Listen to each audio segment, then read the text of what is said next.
Halo, dengan saya Indah Lutfiah. Pada video kali ini, saya akan membahas mengenai pecahan senilai dan perbandingan pecahan. Untuk materi pecahan senilai dan perbandingan pecahan, di sini saya menggunakan kertas. Saya menggunakan kertas yang tebal, lalu ada penggaris, ada di sini rudder yang biasa digunakan sebagai untuk alat menjahit. Ada juga ringlet dan stylus untuk menuliskan angka braille, dan saya juga menggunakan spidol. Pertama, dari kertas ini kita buat dulu, kita hitung dulu berapa panjangnya, 30. Nah, di sini untuk satu lembar kertas ini saya sudah bagi dua. Nah, saya buat garis secara horizontal. Nah, di sini saya tulis 1/2. Untuk garis berikutnya saya ingin membuat pecahan 1/3. Berarti dari satu kertas ini saya bagi menjadi 3 bagian di sini. Nih, kita kasih tanda 1/3. Lalu kita buat lagi 1/10. Jadi dari satu lembar ini kita bagi menjadi 10. Berarti per 3 cm. Ini untuk yang 1/10. Selanjutnya, untuk memberikan timbul pada setiap garis ini, kita bisa menggunakan rudder ya di bagian belakangnya seperti ini. Sini saya membuat garis timbulnya dengan menggunakan rudder pada sisi belakangnya, sehingga ketika saya membuat garis menggunakan rudder yang akan timbul di bagian sisi belakangnya.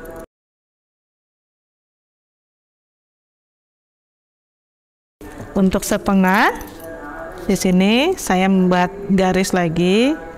Nah, ini untuk 1/2. Oke, ini bisa dilihat di sini timbulnya, sehingga tunanetra dapat meraba garis yang kita buat dengan menggunakan spidol tadi. Sekarang saya akan buat untuk yang pecahan lainnya. Nah, inilah tampilannya setelah kita rudder pada bagian garis dan penanda-penandanya. Ini untuk yang 1/2. Di sini dari satu garis kita potong menjadi 2. Ini untuk 1/3. Untuk membuat huruf braille dari pecahan 1/2, 1/3, kita bisa menggunakan ringlet dan stylus. Kita menggunakan kertas, lalu kita akan tempel di setiap 1/2, 1/3, 1/4, dan seterusnya, supaya siswa tunanetra dapat mengetahui untuk garis ini dan ada terbagi menjadi 2, 3, dan 4, nilainya berapa dari per masing-masing bagian. Nah, kita buat terlebih dahulu untuk 1/2. Nah, ini sudah selesai. Kita buat untuk angka braille-nya. Di sini jadi 1/2, ada angka braille 1/2, sehingga siswa tunanetra ketika meraba garis ini dan di tengah-tengahnya ada potongan yang dibuat timbul juga. Nah, dari satu garis ada potongan 1, berarti menjadi 2 bagian. Satu garis menjadi 2 bagian. Nah, ini ada keterangan 1/2. Dan di bawahnya dari satu garis panjang di sini ada potongan-potongan lagi. Jadi satu garis panjang ini terdiri dari 3 bagian. 1, 2, 3. Dan ini adalah nilainya 1/3. Nah, untuk garis berikutnya siswa tunanetra meraba, ada potong lagi dari 1, 2, 3, 4. Nah, satu garis dipotong menjadi 4 bagian, nilainya adalah 1/4 dengan meraba dari huruf braille-nya. Begitu seterusnya sampai 1/10. Nah, sekarang kita meminta kepada siswa tunanetra untuk meraba dari potongan-potongan ini mana yang dapat bertemu dari garis satu dengan garis lainnya. Sekarang dari yang pecahan 1/2 ini, di sini ada garis ke bawah.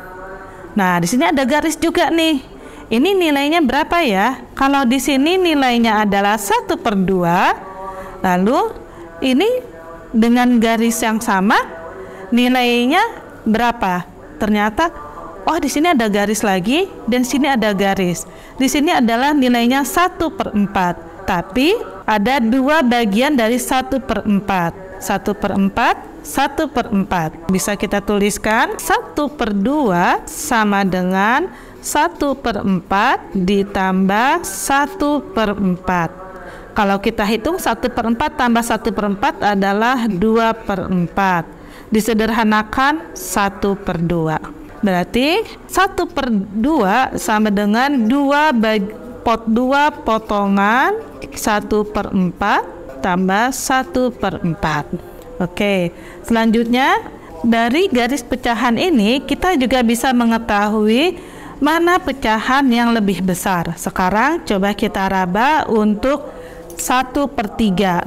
Siswa tunanetra meraba dari atas, ini untuk 1/2 di bawah, bisa meraba bisa mengetahui dari tulisan braille-nya, dan ini untuk 1/3. Berarti di sini 1/3 dibandingkan dengan 1/4. Mana yang lebih besar? Pertama, tangan kanannya untuk mengetahui 1/3, lalu tangan kirinya meraba untuk nilai 1/4. Sekarang siswa tunanetra dapat mengetahui mana yang lebih lebar antara 1/3 dengan 1/4 dari jarak awal ke garis pecahan. Ya, ternyata jarak antara 1/3 dan 1/4 ternyata lebih lebar 1/3, sehingga 1/3 itu lebih besar dibandingkan dengan 1/4. Nah, kita juga bisa mengetahui perbandingan antara 2/4 dengan 4/8. Sekarang tangan kanannya mencari untuk 2/4. 1/4 di sini adalah 2/4. Sekarang 4/8, tangan kirinya meraba 1, 2, 3, 4. Mana yang lebih besar? Ternyata tidak ada yang lebih besar, tetapi mereka adalah sama. 2/4 sama dengan 4/8. Sekarang siswa tunanetra juga bisa mencari mana yang lebih besar atau mana yang lebih kecil antara 2/6 dengan 3/8. Nah, tangan kanannya mencari untuk nilai 2/6, ini untuk 1/6, 1, 2. Lalu tangan kirinya mencari untuk yang 3/8, 1, 2, 3. Ternyata jarak 2/6 itu lebih kecil dibandingkan dengan jarak 3/8, sehingga nilai 2/6 lebih kecil dibandingkan dengan 3/8. Kita bisa mencoba dengan menggunakan angka-angka yang lain, sehingga siswa tunanetra dapat memahami perbandingan antara pecahan mana yang lebih besar dan lebih kecil berikut dengan pecahan senilai. Ya, sekian, terima kasih.